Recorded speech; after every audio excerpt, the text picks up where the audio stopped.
Okay.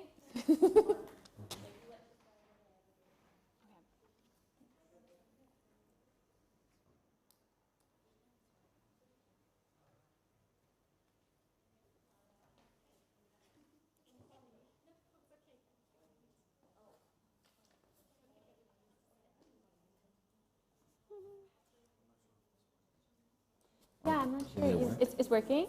Okay.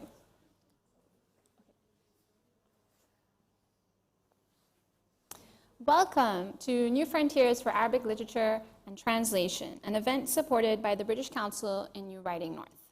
This event is being live streamed online. Hi, everybody at home. And also taking place here in Dubai at the Expo Center. I'm Sawad Hussain, an Arabic to English literary translator, and I'll be chairing our discussion today, which will take place in 2 parts. The business of translation, followed by nurturing a developmental landscape. There will be 5 minutes after each session for a live Q&A from the audience. After the first session, we'll take a 20-minute break, and then we'll resume at 3:10 Dubai time. Immediately after the second session, although it won't be live streamed, we'll have a short reading and book signing with Najwa bin Shatwan for her newly released collection, Catalogue of a Private Life, published by Daedalus Books. The first part of our panel is about the business of translation, where we'll be discussing the challenges and opportunities faced by those working in the field today. Joining us, we have Ahmed Al-Ali, Juliet Mabey online, and Mayada Ibrahim. Are we able to see them? Or yes, Chris, thank you. Hi Juliet. Hi Mayada. Hello. Good to have you here. Thank you. Ahmed Al-Ali is the managing editor at Riwayat, an imprint of Kalimat, an Emirati publishing house. He also is an English to Arabic translator, having translated seminal works such as Margaret Atwood's The Handmaid's Tale and Elif Shafak's Black Milk. Juliet Mabey is the co-founder and publisher at One World Publications, a UK-based publishing house, which has a strong record of publishing Arabic fiction and translation. And Mayada Ibrahim is an Arabic to English as well as English to Arabic translator who has extensive experience in editing and has worked in-house with Bloomsbury Qatar Foundation Publishing.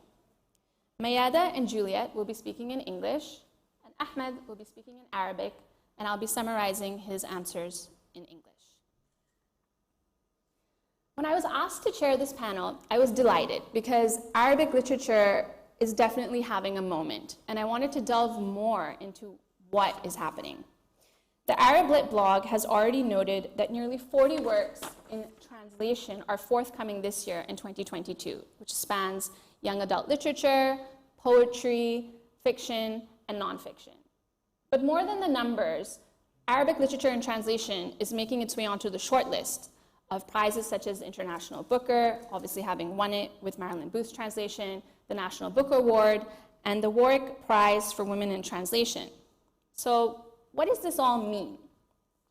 Juliet, could you tell us a little bit about the books that you have acquired and published in translation from Arabic and how those came to be? Did they all have the same journey? Oh, I'm afraid we can't hear you. Sorry, maybe you're just on mute. Can you hear me now? Yes. Yes. Okay. Yeah, thank you very much for inviting me to join the panel. And I'm delighted to talk about our experience with translating Arabic fiction into English. We've published 3 novels translated from Arabic. The first was Ahmed Sadawi's Frankenstein in Baghdad, translated by Jonathan Wright. And the second was The Baghdad Clock by Shahad al-Rawi, translated by Luke Liefgren. And we translated Voices of the Lost most recently by Hoda Barakat, translated by Marilyn Booth. Each came to us in a different way.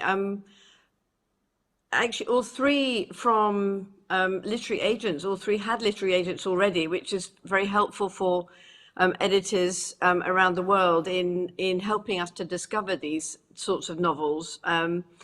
But Frankenstein in Baghdad had already won the International Prize for Arabic Fiction, and the Nuremberg Agency in Britain picked up the world rights to this book, and through them I found it, and it ended up going to auction. There was a lot of interest in it, and Penguin Press in the US won the US rights, and I managed to acquire the UK and Commonwealth rights, and we published it in 2018, and it was then shortlisted for the Man Booker International Prize, and it won the Kitsch's Prize for Speculative Fiction, and was also shortlisted for the Saif Gobash Banabal Prize for Arabic Literary Translation. For The Baghdad Clock by Shahad al-Rawi, we acquired it through the agent Laura Gross, and an American agent, and we bought World English rights, and it ended up by winning the Edinburgh Book Festival First Book Award. Yes. And then our final book, we found through Samar Hammam of the Rocking Chair Books, who was working on behalf of Yasmina Jurasati of the Raya Agency. And my daughter reads Arabic, so she was able to read it for me, and we had a short English synopsis. So, yeah, so those are how I found the 3 novels. Wonderful.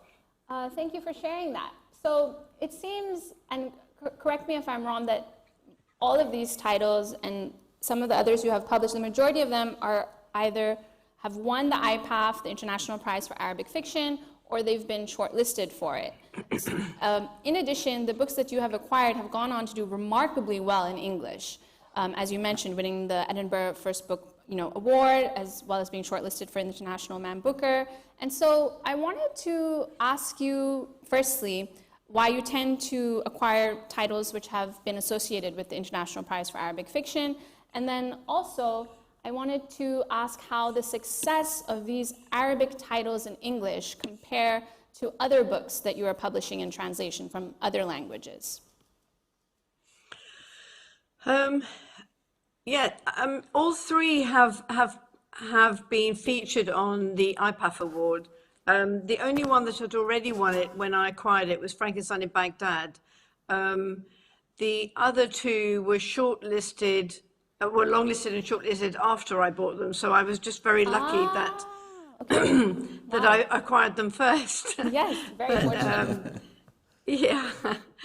But the prizes are very important for helping to build up the profile of authors in the UK. So, for example, even if an author is very well known in their own community of, literary community, often when they're translated into English, they're effectively a debut novelist. So the fact that you can pitch the books to booksellers with the tag that they've won the IPAF or they've been shortlisted for the IPAF is incredibly helpful for marketing and promotion. And it really does impress booksellers when books have won a major prize. And obviously in the Arabic language world, that is the most prestigious prize there is. So I think that prizes are incredibly helpful. Just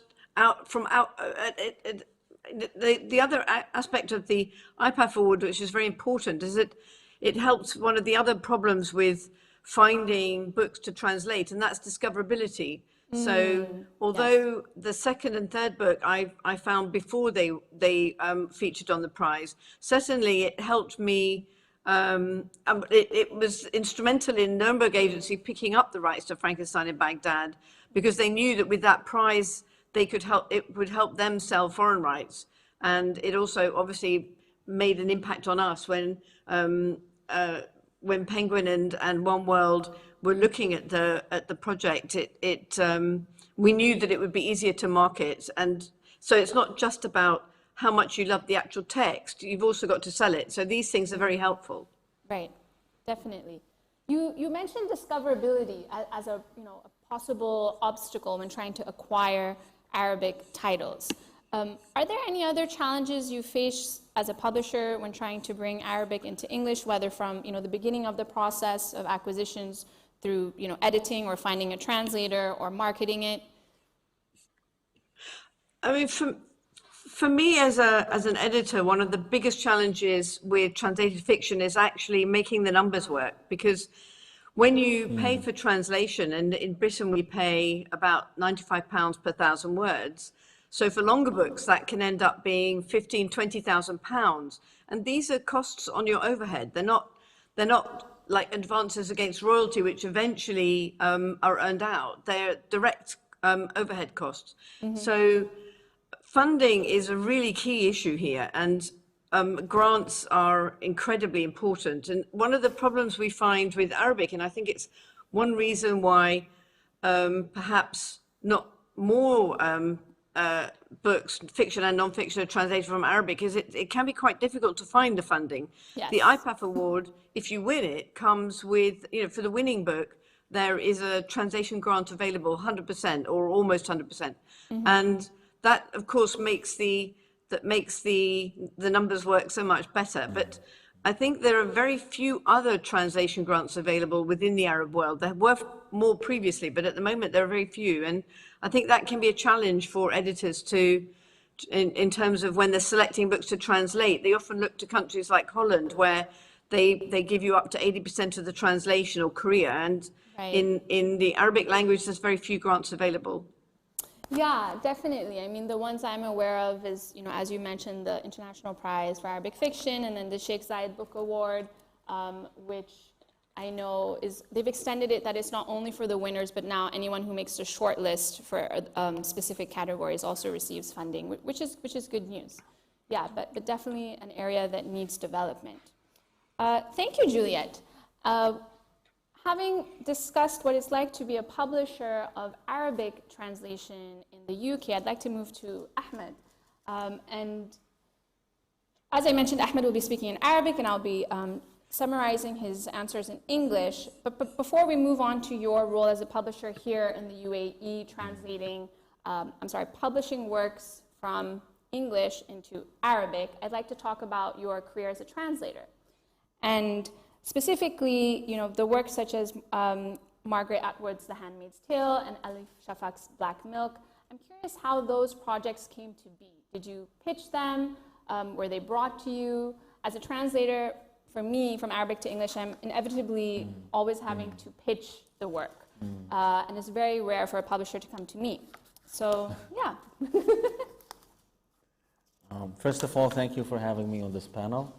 I thank the British Council team, the New Writing North team, and all of you guys here. بالنسبة لترجمة الكتب في صناعة النشر العربية، مسألة شراء حقوق ترجمة الكتاب من لغة أخرى إلى العربية تعتبر مسألة حديثة، لم يكن معمولا بها ممكن من قبل 2010 ما كان معمول بهذا هذا الطريقة في العمل وفي حفظ الحقوق. كانوا الناشرين العرب يختارون ما يريدون من مكتبات العالم من الكتب العالمية ويتنافسون في ترجمتها، وبالتالي قد تجد كتاب واحد مترجم 3 أو 4 أو حتى 5 ترجمات. Wow. Okay, let me just موجودة في السوق. That's okay. So Ahmed is just saying that acquiring the rights for translating a work into Arabic is actually something quite new. And that previously Arabic publishers would just kind of, stroll into bookshops and choose whichever books they would want to publish. And you might actually find up to 3 different translations for the same book. My goodness, I had no idea about this. Please continue. لهذا يكون التنافس على جودة الترجمة ومدى كونها مطابقة للأصل ومعبرة عنه، ولم تكن محتكرة عند دار ولا يستطيع أحد في الدور الأخرى أن يترجمها. لكن ممكن عن نفسي أؤرخ الانقلاب الذي حدث في مسألة حقوق النشر في 2012 عندما نشرت دار طوى ترجمة جديدة لكتاب إليف شفاق قواعد العشق الأربعون The 40 Rules of Love by إليف شفاق. هذه الترجمة لم تكن قانونية، لم تكن ذات حقوق. الحقوق كانت للترجمة التي سبقتها، كانت بعنوان القواعد الأربعون للحب. هذه الترجمة لم تنجح، الترجمة الأولى القانونية عند دار لبنانية لم تنجح هذه الترجمة. ما نجحت هي الترجمة المقرصنة، الترجمة الجديدة، ترجمة أخرى بعنوان مختلف، أو أثرها في العالم العربي كان يشبه أثر هاري بوتر في أمريكا وأوروبا. Wow, okay, sorry, one moment. So he was just mentioning that what kind of changed the game, what turned things around, is that in 2012 there was أنا نسيت اسم الدار. I didn't mention any publisher. Okay, sorry. Okay, so there's no house that published 40 Rules of Love in Arabic. Wasn't done legally, and it didn't do too well. But then there was another translation for 40 Rules of Love, which came under a different title, which actually took the Arab world by storm, and that had the same sort of success as you could almost say as Harry Potter. And yes. في ذاك الوقت حتى سياسيا في العالم العربي كان الاهتمام بتركيا والعلاقات مع تركيا والمسلسلات التركية والأفلام التركية، وانفتاح سياسي هائل على يعني على السفر إلى اسطنبول وإلى آخره. كل يعني أمور كثيرة ساهمت في أنه النجاحات التي تحققها الثقافة التركية في مناطق أخرى لابد أن يوازيها نجاح في عالم الكتب، وهذا الكتاب قواعد العشق الأربعون حقق هذه المعادلة. فالأرباح الهائلة التي حققها الكتاب اضطر الناشر الأصلي إلى أن يشكو من النسخة المقرصنة. Okay, I'll just pause you there, sorry. So he was just mentioning how there has been a sort of great influence from Turkey in terms of, economics and TV programs. A lot of us are fans of the, Turkish TV shows, but this wasn't present in the literary sphere until this second version of Alif Shafak's 40 Rules of Love was published, and the immense amount of profit that came in convinced the publisher that actually this is something that we need to focus on. Yes. بالتالي جرى الالتفات إلى مسألة الحقوق، بحيث أن كيف يمكن للناشر القانوني أن يشكو ناشرا آخر غير قانوني وأنت ما عندك وأنت لا تملك الحقوق، فيجري تحصيل الحقوق. ثم إذا كان يعني العادة جرت منذ 2012 إلى الآن، إذا وجدت نسخة ترجمة أخرى لكتاب أنت تملك حقوقه في معرض كتاب مثلا، تروح تشكو عند إدارة المعرض، وإما يغلقوا جناح الدار المقرصنة أو يسحبوا الكتب غير القانونية منها. وكذلك في المكتبات book stores نفس الشيء، تروح تثبت أنك مالك الحقوق فتسحب الكتب المقرصنة. وثم الحين مؤخرا صارت المسألة أن تتدخل جمعية الناشرين العرب في الموضوع، فالآن دون حقوق لا تستطيع أن تنشر. هذا كله حدث بعد عام 2012. Okay, so sorry, I forgot to mention in his previous segment that he was saying after this second publisher experienced great success, the first publisher who had translated 40 Rules of Love started complaining, but they didn't have the rights. And so what he's saying now is that publishers could even go around to a book fair, and if they saw a translation of the same book that they've translated, they could ask you to shut down that part of, your wing in the book fair, or to remove the books from the bookstores. But now what he's saying is that there's an established practice of acquiring rights for translation into Arabic. Exactly. Since 2012. تقريبا. Approximately. ولذلك وضع المترجمين قبل 2012 يختلف عن وضعه بعد 2012. قبل كان المترجم حر يترجم ما يحب ويعرض ترجماته على دور النشر، وبالضرورة يجد أي أحد ينشر له ترجمته. إذا رفض عند دار ستقبل به دار أخرى. هو ليس ملزم بأي شيء، هو ترجم الكتاب والترجمة يملكها ويعرضها على دور النشر، ومن يريد نشرها فلينشرها حتى لو لم تكن الدار تملك الحقوق. هذا ما كان عليه الحال قبل 2012. Okay, so before 2012, the state of the translator here, from English into Arabic, was mainly one of love. Like the translation, their relationship to translation was one of love, and they would just translate it for free and then pitch it to publishers, and whoever would accept it, whoever wouldn't, but there was no rights involved. Yeah. Exactly. بعد 2012 لا. after 2012 things changed.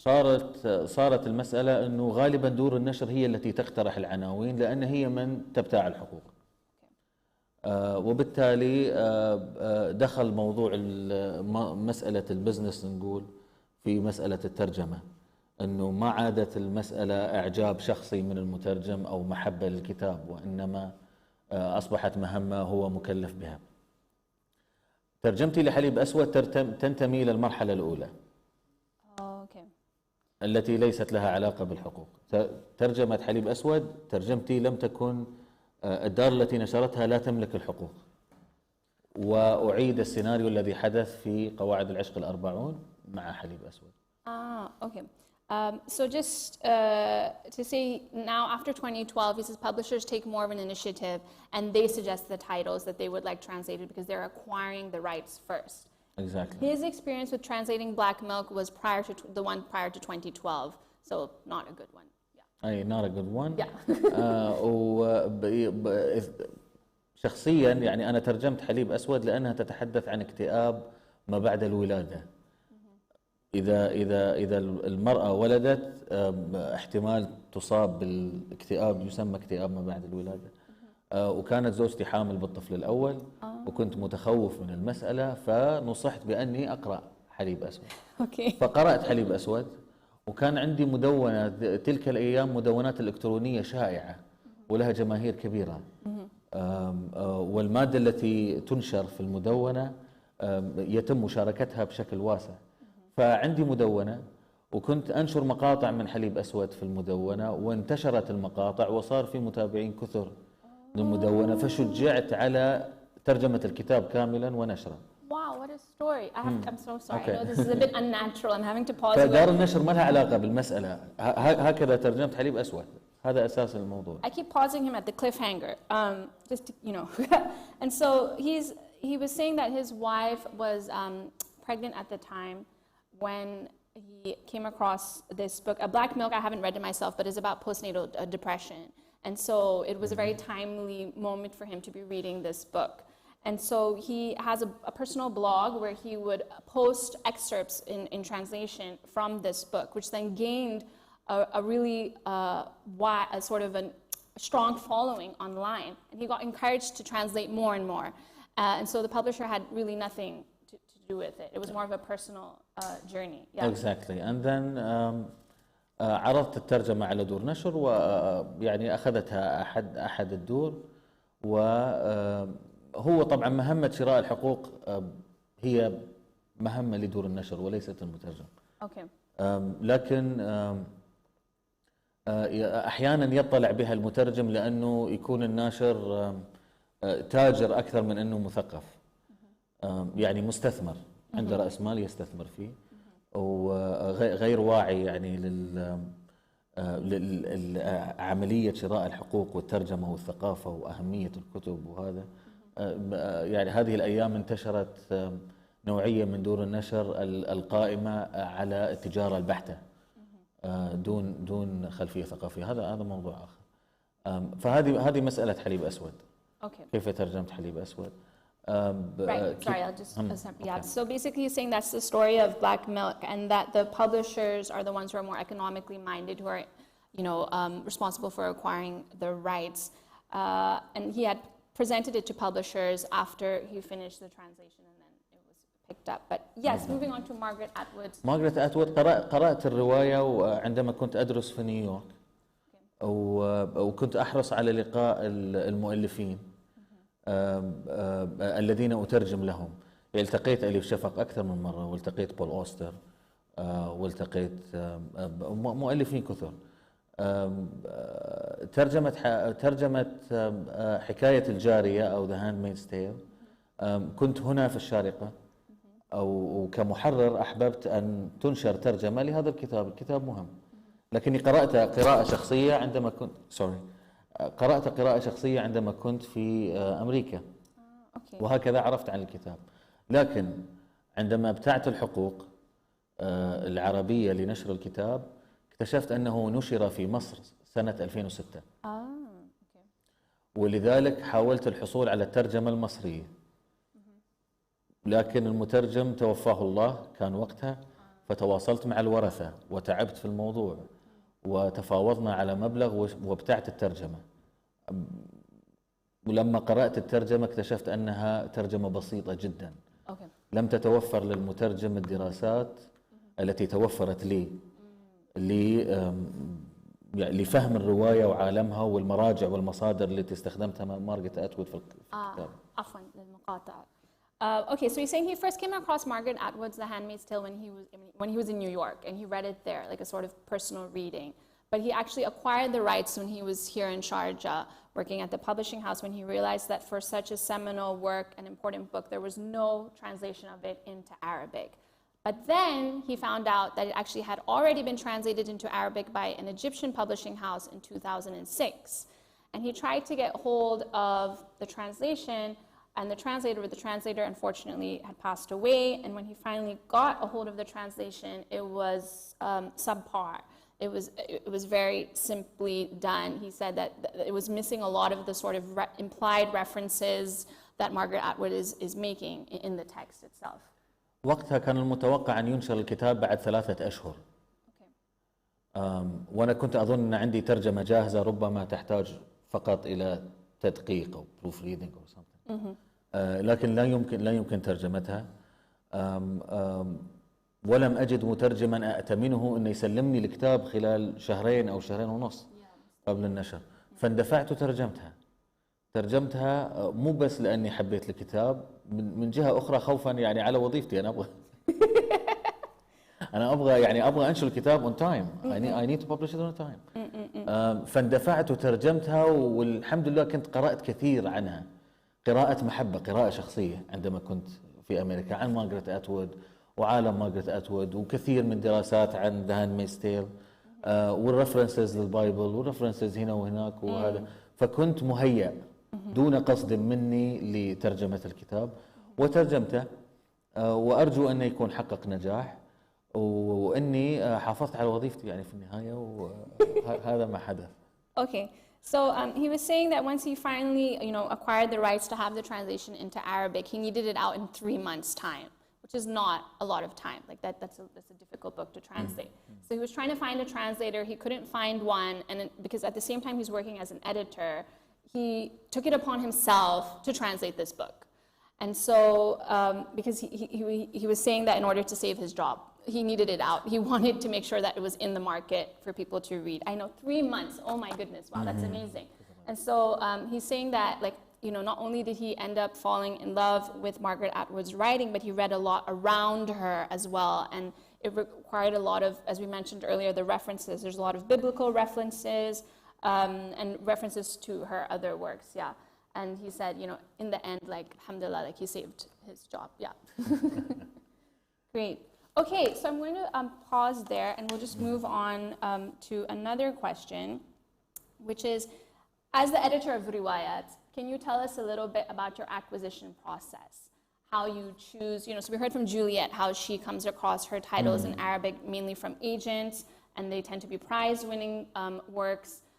For you, are you working with agents, or are you watching the bestseller lists, or is it the Booker list that you're watching? How do you choose the books you translate into Arabic? دور النشر العربية، قوائم النشر السنوية عند دور النشر العربية قائمة على الترجمة، وليست قائمة على الكتب المكتوبة بالعربية أساسا. هذا واقع وحقيقة، وأي دراسة للسوق يجد المتابع أن الكتب المترجمة عند دار النشر أكثر من الكتب العربية.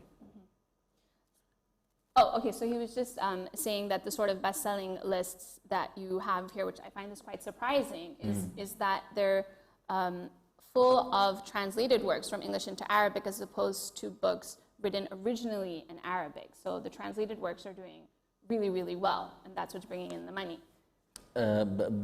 هذا لعدة أسباب. أولاً ثمة تخوف من الكتابة العربية من قبل الحكومات، من قبل الثقافة، من قبل المجتمعات.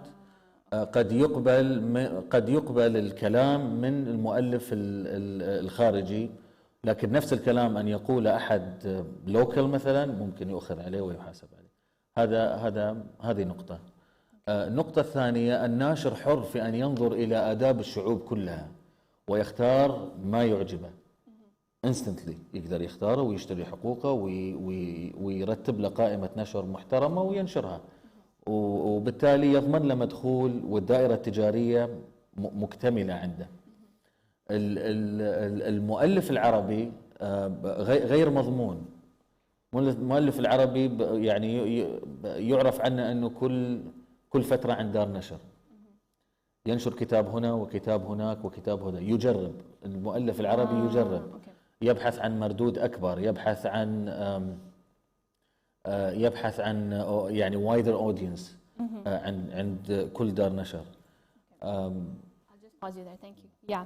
So interestingly, he's saying that one of the reasons for this could be that writers coming from abroad, as in like, you know, who are writing outside of the Arab world, it's more acceptable to local audiences to read what they're writing, as opposed to Arab writers who are fearful of what governments might say, what their families might say, what society might say about what they're writing. And so if they're writing about the same topic, but it's written by somebody from outside, it seems that it's easier for local readers to digest, as opposed to hearing that from someone from their own community. He was also talking about how Arab writers tend to like to try different publishers. They're always looking for bigger profits, wider readership, and so it's very rare to find a sort of long-lasting relationship between an author and a publisher. بالضبط، وهذا ليس خطأ من المؤلف، وإنما أستطيع القول أن الناشرين العرب فشلوا في تطوير صناعة النشر العربية. صناعة النشر في العالم العربي لسه صناعة فردية وليست مؤسسية، هي قائمة على الفرد. إذا مرض صاحب الدار تتأجل قائمة النشر كلها سنة وسنتين قدام، وإذا توفاه الله انتهى الموضوع، لن تستطيع أن تجد الكتب في أي مكان، انتهى.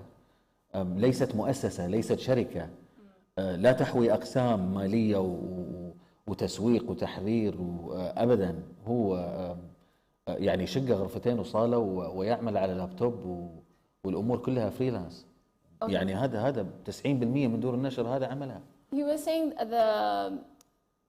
مش خطأ المؤلف. Yeah, the tendency that Arab authors have to do this is not their fault at all, but rather of the Arab publisher who's still working on a very individual level, as in publishing is an individual sort of job as opposed to like institutional. Like the publisher themselves has failed to, you know, market things correctly, to have actual departments for editing and promotion. And it could just be them sitting in a room with a laptop doing everything, as opposed to actually having teams to take on different tasks. Yeah. Okay. So, but how do you choose your books? Myself, أنا عن نفسي أقرأ. Okay. القراءة هي الحل الوحيد للعثور على الكتاب الجيد، هي الطريق الوحيد لمعرفة المترجم الجيد من السيء، لمعرفة الكاتب الجيد من السيء. ثم تدور نشر كثيرة خلاص يعني تتبع جود ريدز مثلا، تدخل على جود ريدز أو تشوف أعداد القراءات على الأرقام، يعني يتبعون الأرقام. وننسى أن مثلا أن هناك مادة كثيرة عن الكتب الإنجليزية أونلاين، مقالات وريفيوز وأمور كثيرة. لكن بالنسبة لآداب الشعوب الأخرى، نقول الروسية مثلا أو الصينية أو الفارسية، لا يوجد مثل هذا. فكلما زادت المعلومات عن الكتب على الشبكة الإلكترونية زادت فرصة أنها تترجم إلى اللغات الثانية ومنها العربية. فيعتمدون غالبا على المعلومات اللي موجودة على الإنترنت، على آراء الآخرين، على الجوائز التي تأخذها الكتب من الخارج، وليس عن الأفكار التي فيها وما تطرحها، وهل ممكن، هل هي جيدة، هل أسلوب الكاتب جيد، إلى آخره. أنا عن نفسي أقرأ الكتب وأختارها. So Ahmed says he himself, he reads. That's the only way for him to differentiate between a good writer, a bad writer, a good translator, a bad translator. But a lot of other publishers depend on numbers, data, like Goodreads, where, you know, you have, as you know, people are putting up a lot of reviews. But what he has touched upon, which actually is very true, is that there is a lot of information out there about books written in English. compared to books written, he mentioned in Russian, Chinese or French, just in terms of online reviews and even booktubers, like I've seen this as well. And so it's easier for publishers to acquire books in English because they have all of this data surrounding the titles as opposed to, and translating it then into Arabic or other languages, as opposed to, choosing like a Chinese book or a Russian book.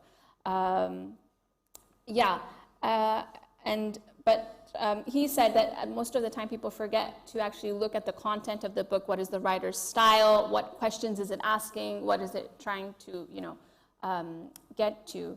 And so, I'm sorry, just because of time, I think did you want to have any last comments on this question or anything you wanted to add? No, I think I'm done with it. That's okay. Yes. Okay, great. We'll probably come back to you. Yeah. Thank you so much. So now we've heard about publishing in the UK of Arabic literature translated into English and publishing in the UAE of English literature translated into Arabic. Where is the translation aspect in here and editing? For that, we're going to talk to Mayada. So Mayada, you're one of the few individuals I know who has worked in-house as an editor on Arabic literature and translation. And I was wondering if you could tell us a little bit about the titles you worked on when you were with Bloomsbury Qatar Foundation Publishing. Hi, thank you so much, Sawad, for inviting me on this panel. I began at Bloomsbury Qatar Foundation Publishing as a personal assistant to begin with to one of the directors, and then made my way into editorial. And some of the titles that I worked on are The Bamboo Stalk by Sawad Hussain. Yes. The Hidden Light of Objects by Maya Naqib. And also Bitter Almonds by Lila Taha.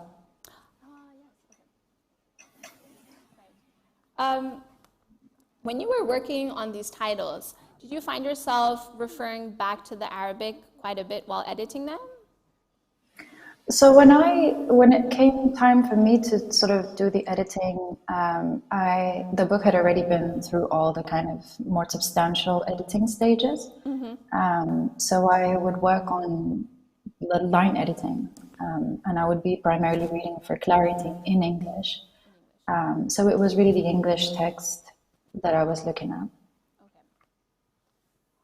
Further along the lines of editing, I'm curious, did you ever have to make any minor or substantial structural edits to an Arabic text to suit a UK or US audience?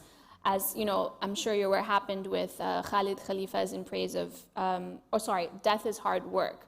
For that, they, I believe, deleted the entire final chapter, which was translated by Larry Price, and she's written about it in her translator forward. But I'm curious if you ever came across a case like that, where you're changing the actual, content of the Arabic to suit the expectations of an English language readership.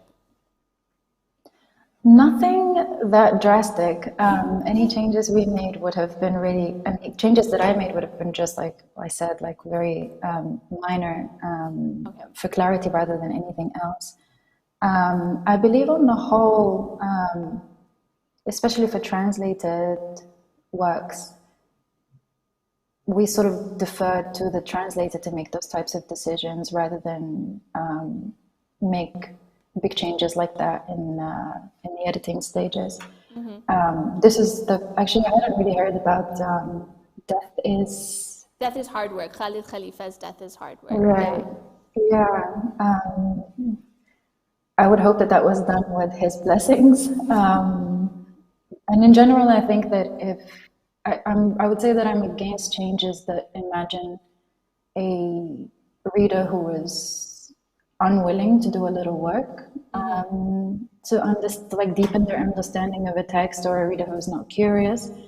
But if changes, no matter how drastic, are made kind of in dialogue with the editor and the translator and the author, or at least two of those, I would imagine that could be a good thing. As I'm sure you've heard throughout the panel, we've had this theme of the sort of moment Arabic literature is having, where we're seeing it on, when translated into English, it is being recognized on, for prizes, the National Book Award, International Booker. I wanted to ask, what do you think of this? Like, what do you think is happening? What has shifted, if anything? I don't have such a clear bird's eye view, but I would imagine that it must have something to do with just there being more books in translation, there being more interest in books in translation, there being far more presses, indie presses, and also university presses have been putting out a pretty steady stream of books in translation as well. Yeah, imagine it's all of those things. Juliet, what's your point of view on that? Why do you think that we're seeing this sort of uptake in the interest of Arabic literature and translation? I think there's always been a lot of interest in literature from the Middle East. It's in the news as an area. It has a fascinating civilization, culture, cuisine. There's a lot more interest in Middle East cuisine certainly in the UK, and I think also in America. But I think there hasn't been enough in the past. So I think this is something that's redressing a lack that is, we have a lot of books historically from, say, Russia. There's a lot more from Japanese and China now. And I think the introduction of things like the Booker Prize for international fiction has really focused people's attention on the fact that it could be easier to market today than it has been in the past. There are, the Booker Prize here has done a lot to focus the attention of booksellers on translated fiction, although it's still very difficult to sell, and often only the sort of few headline translated novels do really well, but that as a whole stimulates the market. So I think all of those things help a lot in encouraging publishers to translate and publish more, and for readers to dip in because they see the news about the Booker shortlist, for the Booker International shortlist, that sort of thing. So I think there's generally a lot more interest. It's still not easy to publish well, I think, in translated fiction, particularly after the pandemic, where booksellers were trying to make up the shortfall in their finances from a year and a half of a pandemic and more than a year and a half now. So that is a new challenge, but I think generally there's a lot more interest among the public here. Okay, yeah, so echoing Mayada's thoughts. We'll just have to pause here. We're going to open it up to the live audience here in Dubai if there are any questions from the floor. Do we have any? You can just raise your hand, yeah, and a microphone will come around to you. I believe so, or you can just say it and I'll repeat it for our online audience. English is fine because then I'll repeat it for the audience. So we have a mic coming. Great, thank you.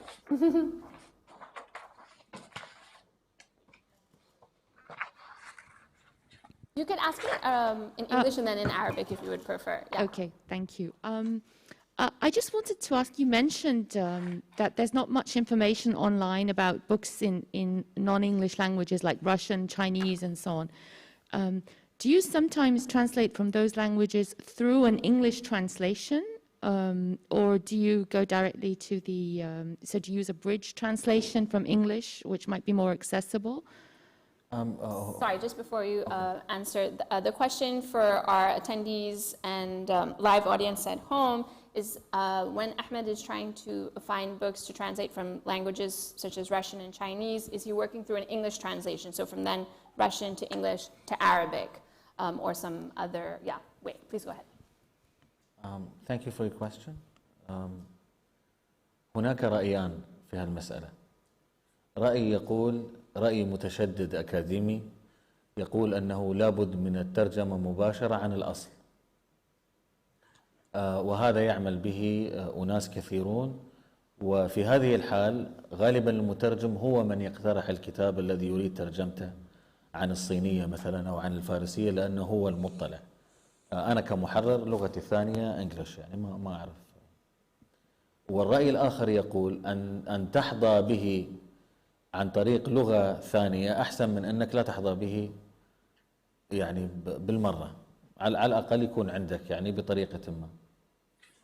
هذا الرأي الثاني يشدد مثلا أو من كلاسيكيات الحوار أو النقاش أو الديالوج اللي يجري على الرأي الثاني، أنه الترجمات العربية للفيلسوف نيتشه مثلا التي جرت عن اللغة الوسيطة عن الفرنسية أفضل من الترجمات العربية التي قدمته مباشرة من الألمانية. وإذا قرأنا الترجمتين، الترجمة المباشرة عن الألمانية والترجمة اللي عن الفرنسية اللغة الوسيطة بين العربية والألمانية، تجد نفسك أنك تفهم وتستوعب وتحب الترجمة عن الفرنسية أكثر من الترجمة عن الألمانية، لأن الفرنسيين اشتغلوا عليه أكثر، أوضحوا أفكاره، قدموا بدائل للمفاهيم اللي بدائل موازية بالفرنسية للمفاهيم الألمانية. وإحنا الثقافة العربية قريبة نوعا ما من الفرنسية بما أنهم كانوا محتلين وكولونياليزم ونفهم، لكن لا نعرف الألمان، ففهمنا على نيتشه من خلال ترجمته الفرنسية أكثر مما فهمنا عليه من خلال لغة الأصل الألمانية. فهناك رأيان في هذه المسألة، ويبدو يعني من يستطيع أن يؤدي عملا جيدا either way، يعني المهم أن يؤديه، المهم أن لا نبقى جاهلين بكتاب ما فقط لأن رأيك يقول كذا وكذا ثم تسكت. الترجمة مهمة ولا بد من القيام بها بأي طريقة. So Ahmed's answer is that he personally, he's just summarized two views, but he is of either school as long as it's like a good translation. The first school is a very rigid sort of academic approach that the language that you should only translate from the source. So according to the question, then you would only just translate from Russian as opposed to some sort of middle language. The second school is that you can even translate through a middle language. So from Russian, let's say, to German, to Arabic is better than nothing at all. The example he gave was of Nietzsche, and he's saying that the translations of Nietzsche, which came via French from the German, so we have German, French, Arabic, are better than the direct translations from the German, so German to Arabic. And if you're reading the one which came via the French, you tend to understand more, and it's more in tune and in harmony with the thoughts of Nietzsche himself. So yes, we unfortunately have run out of time, and so we're going to pause here before our second panel. I'd really like to thank our in-person panelists, Ahmed, and our virtual ones, Juliet and Mayada. Thank you so much for joining us, and our live audience here, and everyone at home. We'll be taking a quick break. We'll be back on the live stream at 3:10 Dubai time, and that's about it, yeah. So thank you very much. Thank you so much. Thank you. Okay.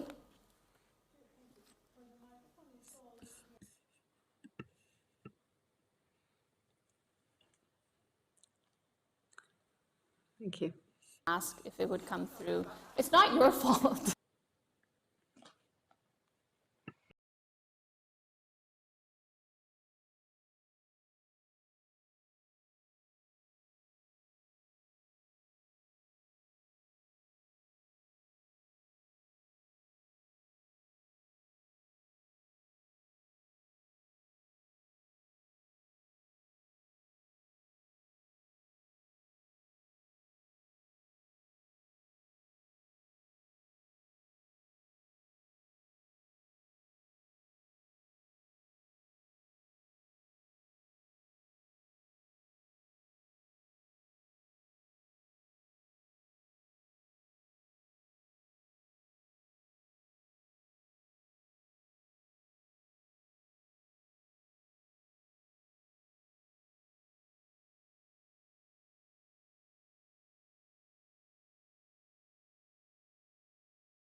a powerhouse author who was the first Libyan to ever be shortlisted for the International Prize for Arabic Fiction with her novel Zaraib al-Abid, The Slave Yards. And last but not least, we also have Will Mackey joining us virtually. Hi, Will. Who leads on devising programs of support for translators and writers at New Writing North and is the Senior Program Manager for Writing and Awards. Will, Ahlam, and Catherine will be speaking in English. Najwa will be speaking in Arabic, and I'll be interpreting her answers into English. So let's get started.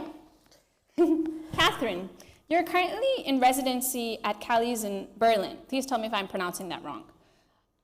Can you share what you're working on and why you applied for the residency? Oh, I don't think we can hear you, Catherine. Hi, everybody. Can you hear me now? Yes. Yeah, Callies is right. It's an art residency in Berlin, which is primarily designed for artists working in the visual arts. There's also music and dance that takes place there. And I was their first translator in residence, which was really exciting. Wow. They've also had writers in residence before, but I applied thinking that kind of writing residency could actually be really beneficial to me as a translator, and maybe this is something we'll touch on later when we talk about what the translation scene needs. So the way residencies work is you get given a space which you have to use for a given amount of time. I had it for 2 months, which has just come to an end, very sadly. And during that time, I was working on some of the projects that I've currently got underway. One is Ahmed Nagi's prison memoir, which is very tentatively titled Rotten Evidence, but that might change, and which will be coming out in early 2023. Another is an art book, which felt very appropriate to be translating in an art context. And that's by an Egyptian author called Salma Tarzi. And it's a beautiful little silver book, which is illustrated and designed by Salma herself. She's also a filmmaker and a visual artist, and her drawings are really exquisite. And that's a kind of family memoir about her mother and her 2 grandmothers and how their lives and deaths very much affected her own. So that was what I was working on, and it was a really great experience. It was the first residency I've done, and I would definitely encourage other translators to apply for residencies. And I'm hopeful that places which offer writers' residencies and artists' residencies will become more open to welcoming translators. Yeah, I mean, I personally have only ever done a virtual residency, so I'm curious what having that physical space, that time, that sort of, it seems like a very peaceful atmosphere, what effect that has had on your craft as a translator, if any. Yeah, I would say it was great.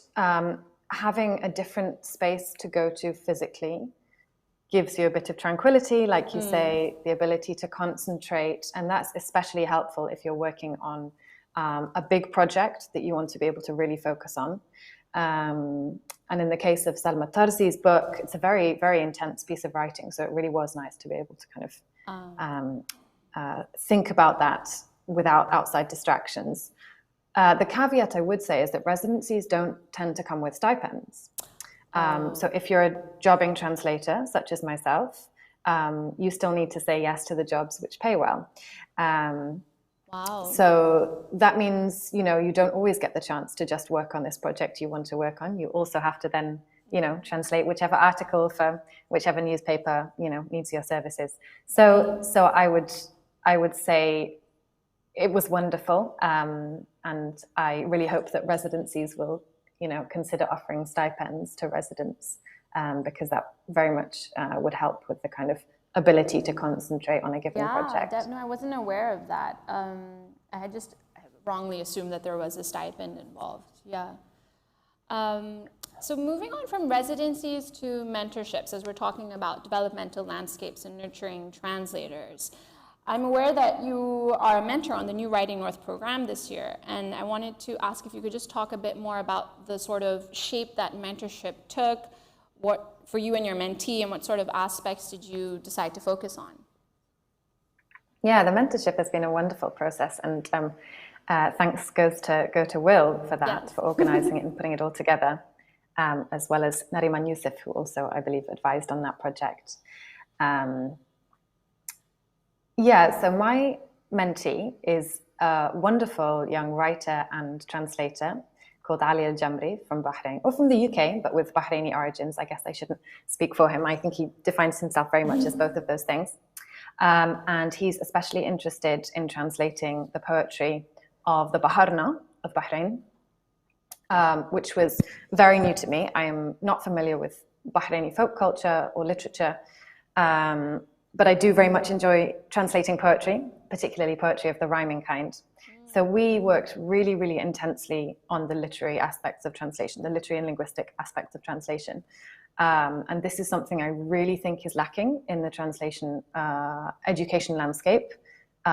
Really, really rigorous interactions with the Arabic text and with the English text side by side, looking at translation choices, really specific word level choices. I'm not talking about a general philosophy of how I'm going to go about translating a given set of literature. I mean, really focusing on this word. Have I got the right meaning? Does it rhyme? Does it work? Does the rhythm work? Does it scan? And of course, these issues of scansion and rhythm and things like that are so important in when you're translating what's primarily an oral tradition, which is what this poetry is. So we've had incredibly intensive sessions, usually looking at maximum one poem each time. It might even be 12 lines of poetry or something, and we've quite often both made translations, or he's sent me his translation and I've given suggestions and then he's come back at me. So it's been a really wonderful process, and one from which I've also learned a lot, because there's so much from this very rich tradition of Baharna poetry that I wasn't aware of. So yeah, it's been fantastic. Wow. And again, I wish there was more of this kind of stuff out there. I wish I'd had access to this kind of thing when I was studying translation and learning to become a translator. Exactly, yeah, we definitely are going to touch upon that. For now, my final question for you before we move on to our in-person participants are that, how do you see the current Arabic to English translation landscape in terms of what's being translated and who is doing the translation? What are your views on that? Well, that's a big question. If I could give a very short answer, I would say, I think it's very arbitrary and very random. I think there is some wonderful stuff being translated. I think there are some wonderful translators. I also think there's some rubbish being translated. And I also think there are some rubbish translators. I'm sorry, I like to be direct. It's great. But there's a real range between these things. And that's fine. But what I would really like to see is a much more rigorous, competitive environment in which translations are assessed very critically, bilingually. And again, maybe this is something we can talk about more later on. But there isn't a lot of bilingual assessment that takes place in the literary world. So I would like to see more of that.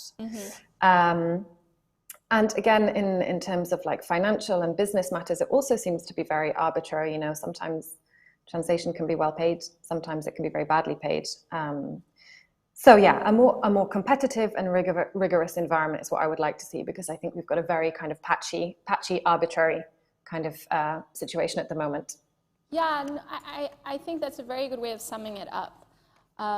Having heard from Catherine now about her experience working from Arabic into English as a translator, I'd like us to move to Najwa and her experience as an author working in Arabic, and what sort of supportive networks or developmental structures were available to her, if any. As I mentioned, this part will be taking place in Arabic, and then I'll be translating into English. So my first question for Najwa is going to be, during her journey as a writer, did she receive any help or mentorship? أهلا يا نجوى وشكرا لمشاركتي اليوم. خلال رحلتك مع الكتابة خاصة في البداية، هل تلقيتي أي مساعدة أو إرشاد من حدا؟ مساء الخير. أهلا وسهلا سواد. أهلا. بالنسبة لي لم أتلقى أي مساعدة، كانت تجربتي عفوية وعشوائية. She didn't receive any sort of support. It was completely sporadic, as Catherine was just talking about, and random. بطبيعة ميلادي في عائلة أمية، وفي مجتمع من مجتمع القرى والدواخل لا يوجد مراكز أو اهتمام أو إلى آخره. She was born into an illiterate family in a village sort of atmosphere, so there weren't any sort of institutions, literary institutions available. كذلك غياب المكتبة في حياتي. Also, there was a gaping absence of a library and bookstores. جعلني دائما أفتش عن مصادر أخرى ذاتية. She was always looking for other sort of sources. Yeah. تعلمت بنفسي. She taught herself and learned herself. Yeah, how to write. حتى تجربة بعد 20 سنة وجدت بصمتي أو وجدت طريقي. So after 20 years, she really found her sort of imprint, her what sort of lasting mark she has as a writer. Yeah. بدك تحكي؟ لا? Okay. So moving on, the second question I'm going to ask her is what this sort of lack of mentorship or support has had, what impact that's had on her career. ففي رأيك يعني ما كان تأثير يعني هذا النقص على محنتك ككتابة، يعني نقص الإرشاد ونقص المساعدة؟ هو من ناحية خاصة في عمر صغير يعتبر سيء، ولكن بعد وقت اكتشفت بأنه جيد لأنه جعلني أعتمد على نفسي وأن أبحث دائما عن مصادر ولا أنتظر مساعدة من الآخرين. Okay, عفوا. So at a young age, it was actually really, really difficult. But with time, she recognized it actually was like a blessing in disguise, a good thing, because it made her rely on herself and find her own way, pave her own way. Yeah. جعلني أتأخر في القراءة لكبار الكتاب العرب. It made her like she was delayed in reading the great Arab writers as a result. وأقرأ حسب الموجود أو ما أستطيع الحصول عليه من الاستعارة من الأصدقاء. فكانت غير منتظمة التجربة ولكن جعلتني أعرف نفسي أكثر. Oh, okay. So again, this return to like a theme of sporadicness, of being sporadic or random. She was saying she would just read what she could get or borrow from friends. Yes, yeah. حتى وصلت إلى الجامعة ووجدت مكتبة أمامي ثم دخل الإنترنت صارت الأمور سهلة. Until she got to university and then was, you know, faced with like a library and was able to get online, things then became easier to manage. كذلك غياب المكتبة ليس العربية فقط في حياتي ولكن المكتبة بلغات أخرى هي الإنجليزية وفرنسية وإيطالية لأن أنا من الجيل اللي كان ممنوع في ليبيا من دراسة اللغات الأجنبية. Okay, so this is a really interesting point. She's saying that not only was there a lack of Arabic books in her life, but also books from other languages such as English. وشو كان اللغات الثانية؟ كلها الأجنبية. Okay, any foreign languages because she's from the generation where there was the decision made by the government that there is no foreign language to be taught in Libya. هناك في حياتي كان نوعين من الحرمان. حرمان من الدولة وحرمان بسبب الظروف العائلية أو الاجتماعية. So she was sort of deprived in two ways. First, by the governmental decisions, but then also by decisions made by her family. Yeah. وهذا من ناحية أخرى أعطاني دافع بأن أتقدم. And this gave her even more sort of momentum to push forward, to keep going forth. لذلك أنا طبعي دائما ثائرة. And that's why, like, she's always been like a sort of like impetuous, revolutionary sort of person. I can't stop smiling because I love Najwa. Like, she's my favorite, one of my favorite authors. This is like a dream come true. I've never like met her in person, so I'm just kind of like trying to keep it together. Okay, so we'll move on to our third question. In English first. So Najwa was chosen among like hundreds of writers for this residency in Durham. And she took part in that, at the University of Durham. She took part in that residency. It's a very prestigious one. And I just want to ask her about her time there and what did she do with that space and time. فاخترت من ضمن يعني مئات الكتاب لإقامة الكتابة في جامعة درهم. فما يعني عملتي خلال هذه الإقامة؟ الإقامة كتبت فيها مجموعة قصصية صدفة جارية وأتممت فيها جزء من رواية روما تيرماني فأنا استغليت كل الوقت 3 أشهر تقريبا كانت، وفي عزلة بيات شتوي في بريطانيا، تعرفوا الشتاء كيف قاسي، فحبس سجن. كتبت لا يوجد شيء آخر. وكذلك أنا لا أتكلم الإنجليزية وسط طلبة كلهم يتكلمون الإنجليزي. أتكلم فقط الإيطالية. في نهاية الموسم صاروا هم يتكلموا الإيطالية معي. بس كتبت، أتممت الرواية وكتبت مجموعة قصصية. So Najwa says during this time she wrote her short story collection Sudfa Jariya, An Ongoing Coincidence, and part of her novel Roma Termini, which is also, the title is translated as Roma Termini. It's a station in Rome. She was there for 3 months. She said the winter was extremely harsh, so it was a sort of isolation, not only geographically, but in terms of the weather, and also linguistically, because the students only speak English, and she speaks Arabic and Italian. But she said by the end of her time there, she had them speaking in Italian to her. So, yeah. And my final question for you, Najwa, I'm going to ask her about why we don't see these sort of residencies that you had in Durham in the Arab world. فبالنسبة لك يعني لماذا لا نرى هذا النوع من الإقامات في العالم العربي؟ والله لا أدري، لا أعرف السبب حقيقة، مع رغم وجود كثير من المشاريع والبرامج الثقافية في العالم العربي، لكن برنامج المنح التفرغ لسه مفقود.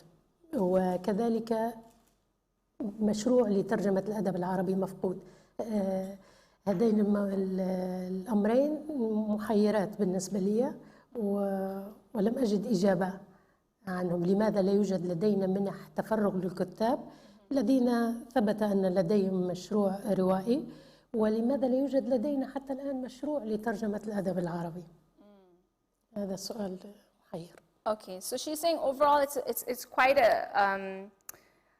not confusing, but it's quite absurd, the situation, in that she can't really find a reason as to why it doesn't exist in the Arab world, why we don't have more sort of fellowships, residencies, giving authors the ability to spend this concentrated time on their craft, and that we should also have a specific sort of project or sort of, a project which is bringing forth more Arabic literature into other languages, an institutional one. Yeah. طيب كان عندك يعني أي تعليقات يعني إضافية أو شيء بدك؟ والله أنا أتمنى أن يكون هناك برنامج منح تفرغ. بالنسبة لي سيكون مثمر جدا، يتماشى معي وأستطيع أن أكتب فيه بكامل الأريحية. وكذلك أتطلع لرؤية مشروع كبير لترجمة الأدب العربي قبل أن أذهب أو أموت. She's just reiterating how much it really would help her as an author and be a fruitful time if she were given this residency, for more residencies, more opportunities, more fellowships to just focus on her craft as a writer, and that she is really just waiting with bated breath for some sort of project which would bring across more Arabic literature into other languages, and hopefully it will happen before she leaves this world, i.e., dies, yes. So thank you, Najwa. Yeah, so, wow, it's really just the stark absence of residencies for writers and also for translators working from Arabic. I mean, it's just a sort of double, whammy in that how are we meant to be bringing this literature into English and other languages? So though there may be a lack of writing residencies in the Arab world, I know, Ahlam, that the Emirates Literature Foundation has some incredible initiatives. We need some light now in this conversation. We need some positivity, yes. Good news. Has some incredible initiatives in place to develop locally based writers. And so I wanted to talk to you about, if you can tell us more about the Siddiqui Writers Fellowship, please, and how that came about and what are the aims of that. Yeah, thank you. I think some of the common themes that we're seeing from what Catherine was talking about earlier and what Najwa was saying here is that in the arts there's always a lack of funding, right? And artists, writers, they don't necessarily have that connection to the business world in always knowing how to get funding. So, you know, if there aren't structured programs where they can apply to and focus on their craft, you know, they kind of feel trapped or limited in what they can do. And what we see here in the UAE is that a lot of artists and writers need to have day jobs that are not linked at all to their crafts, and that affects them being able to dedicate enough time to their craft to be able to reach the levels where we want them to reach and become globally recognized and compete and be recognized on a global level. And so our job as the Emirates Literature Foundation, I think, is really valuable in that we, over the last 14 years of existing in the UAE, have built a lot of strong partnerships with all sectors. And at the same time, we've, through the festival and through the different literary initiatives we have, are linked to all the artists, whether aspiring or successful. And so what we are now able to do 14 years later is clearly identify these gaps, package them in a way where we can present them to funders and say, look, this is really important. And we think that actually it benefits your business to do this and give back through this way because here's the outcome. Right. And we're not interested in doing this as a Band-Aid solution. We often sign long-term agreements with funders. So for example, the first chapter, Siddiqui Writers Fellowship, is a program that's a partnership between the Emirates Literature Foundation and Siddiqui Holding, which is a luxury fashion brand, and have actually no tie to the arts or literature. But they wanted to give back, and they have an interest in the arts and care about this industry. So when this idea was presented to them, so the fellowship scheme, we will be taking submissions, and the submissions basically, it's any genre of fiction, and it's aspiring writers, but it's also published writers who haven't necessarily reached the success that we want them to reach, i.e. global translations or being nominated for global literary awards or selling copies in the millions, you know. That's the kind of success that we're aspiring for and we want to get to. And so we're asking writers to submit an idea for a fiction novel that they have, a 400-word summary, 2,000 words of any part of the novel, and then a cover letter of why they think they should be selected. And we have 10 mentors on the program, one of which is Najwa. We're very honored to have her. And so we will be giving the mentors submissions to select from, and every mentor will select a mentee.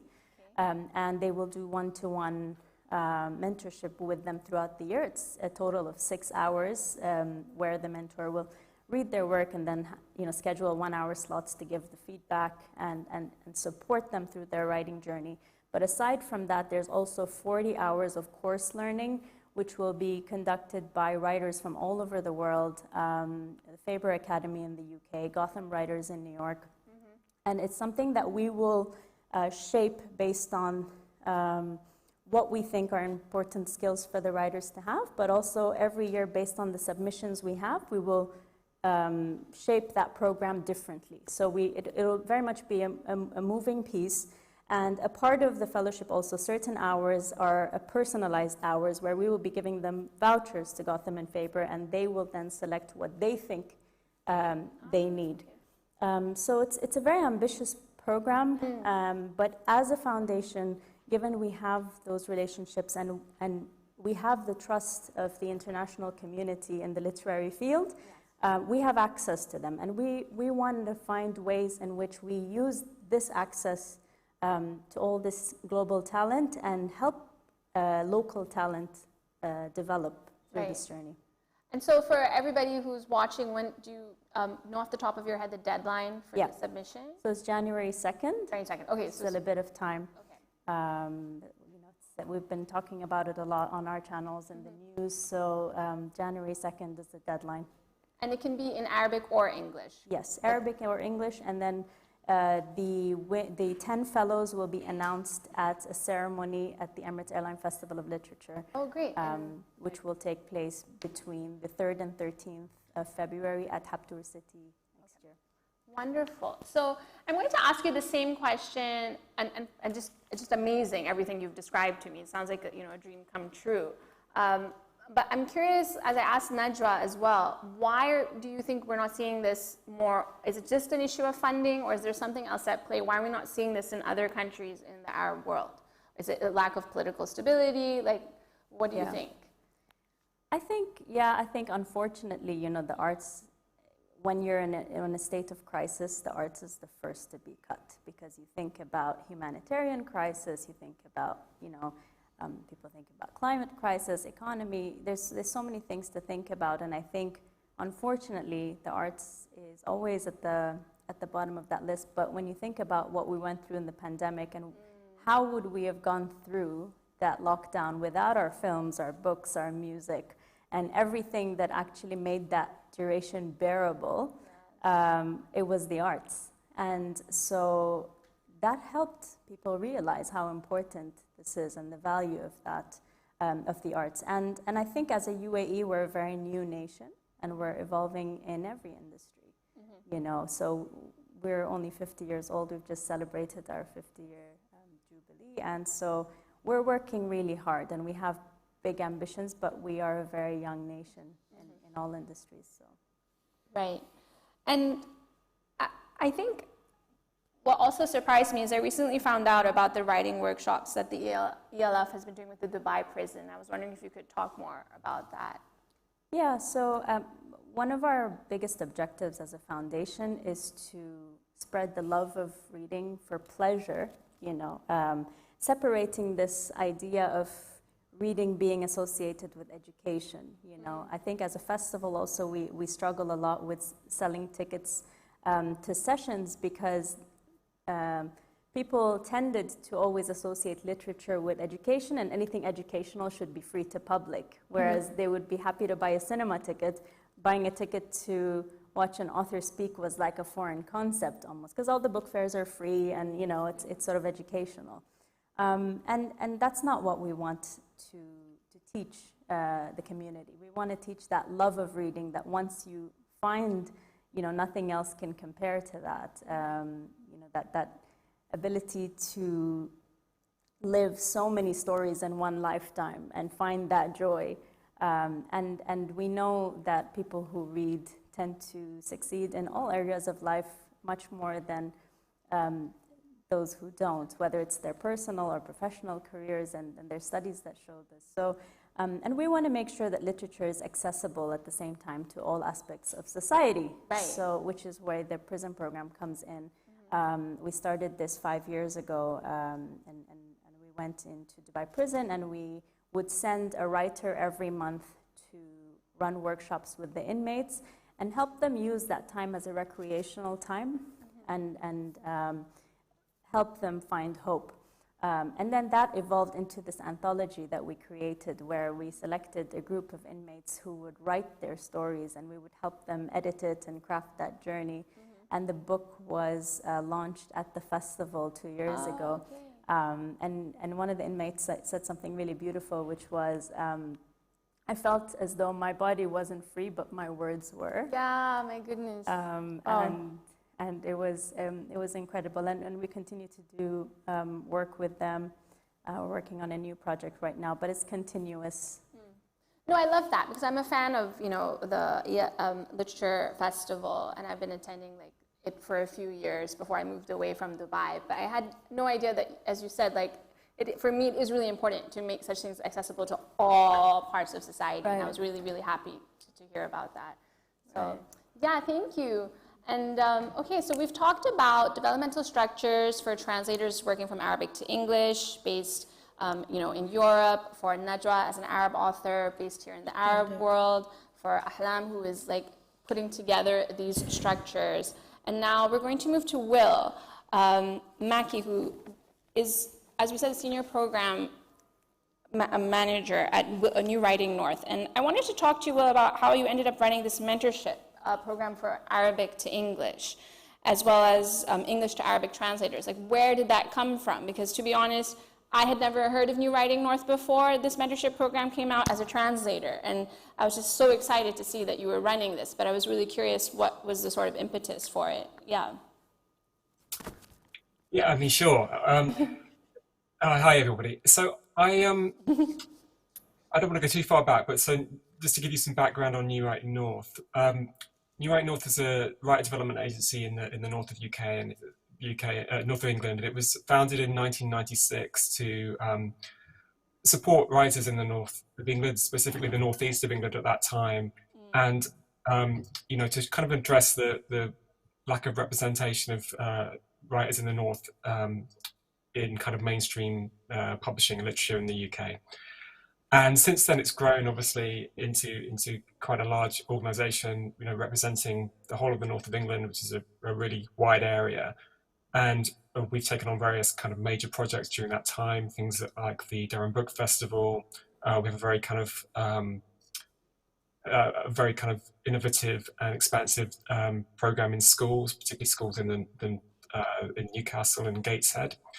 And we run prizes and award programs for writers and developmental work. And that's the kind of background to our work. And we've become we were the first regional writing development agency. And we now also work nationally across the UK, and we also work on some international programs, you know, such as the translation mentoring program, but also this panel today.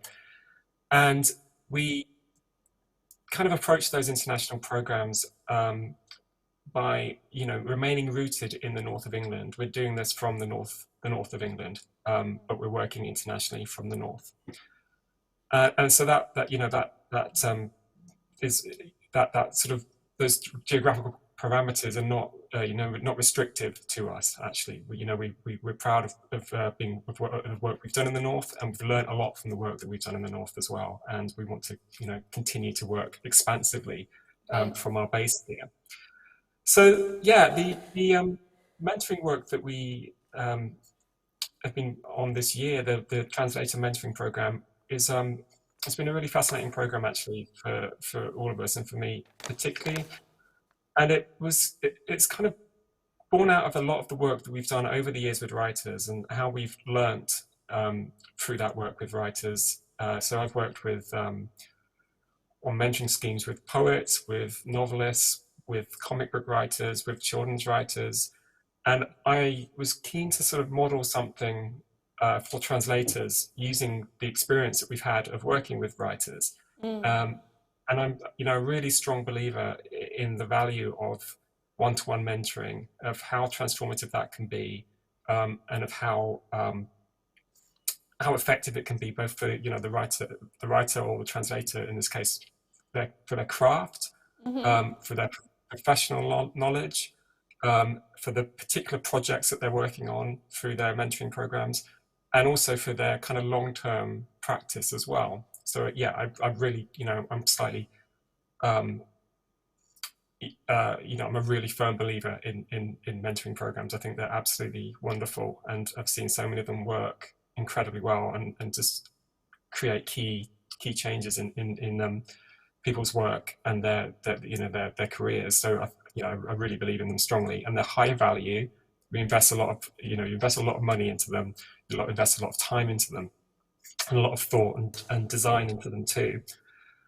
So when I'm approaching those mentoring programs, I look at them and I think that they should always be designed around the individual mentee. They should be bespoke, created around the people that you have brought into those programs.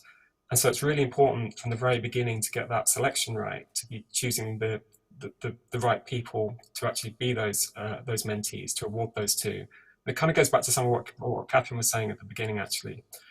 We're looking for potential, but we're also looking for kind of excellence. We want to have projects that are fascinating and original, but we also want projects where the investment of this mentoring is going to have an impact on them, right? We want something to happen during the 6 to 9 months of the mentoring program.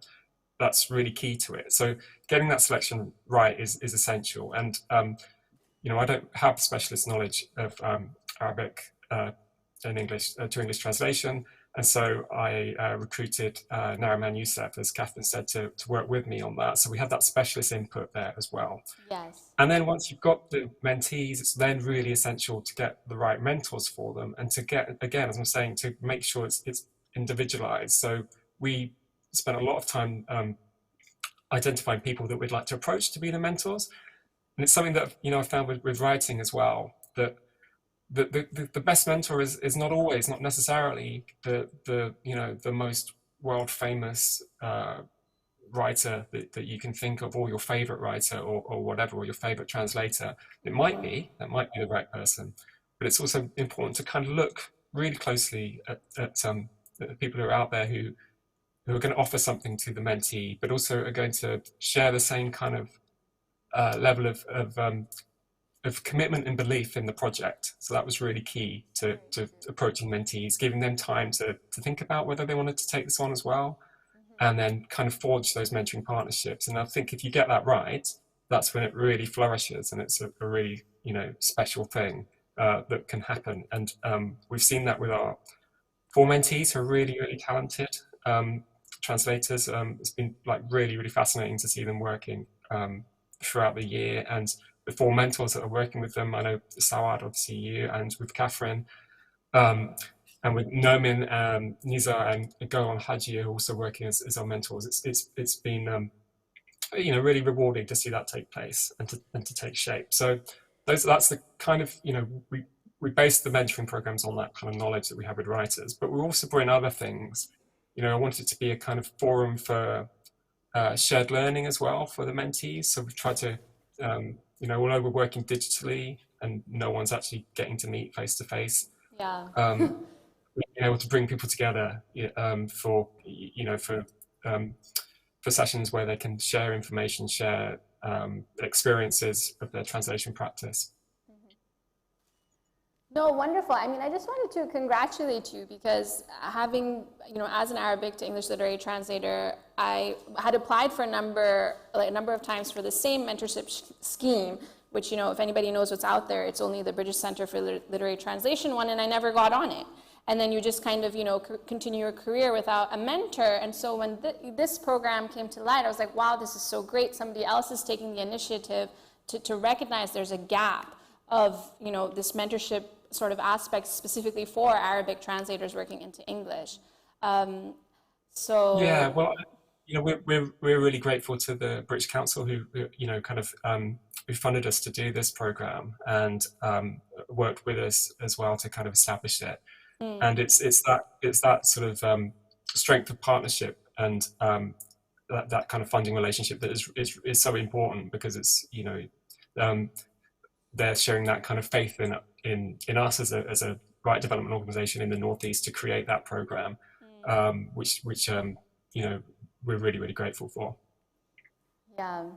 I'm just taking a look at the time. So I'm going to ask you just one more question, Will. I wanted to ask that, so during the pandemic, as we've all seen, the different experiences of writers and translators, and the different, whether backgrounds they come from, whether it's ethnic, economic, geographic, has come into stark relief, And certain publishers have been trying to break down this different sort of levels of accessibility to resources and opportunities through different initiatives, whether it be like online e-meets with editors who usually you can't get to because they're behind closed doors, it's a closed club, or even publicly committing to work with a more diverse, whatever that may mean, group of creatives. And so I wanted to ask, in your opinion, which initiatives have you come across which you think are actually making a difference, or is there something that you have in mind or that you've thought of which people should be doing which they're not?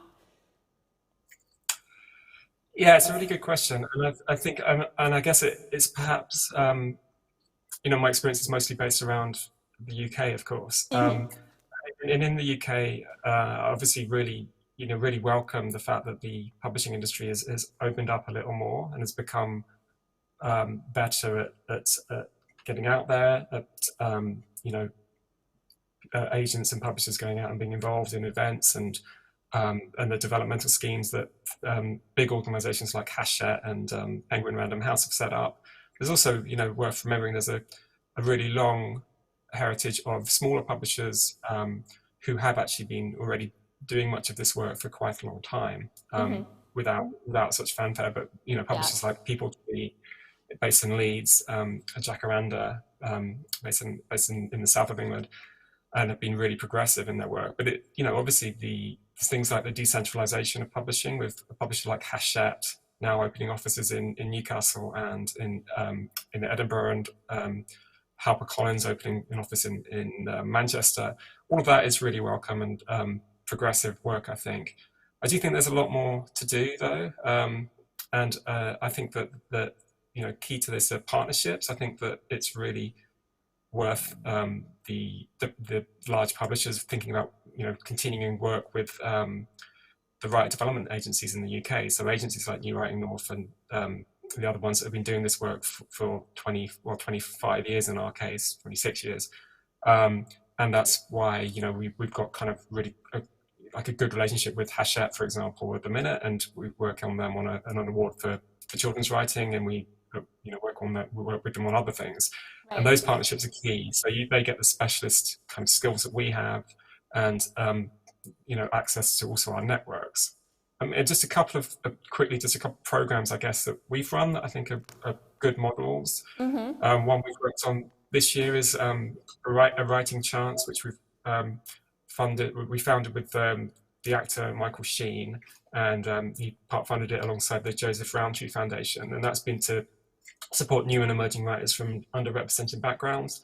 Having Michael Sheen involved has been amazing for its profile, but he's also kind of deeply passionate about it as well, really involved in how that program's worked.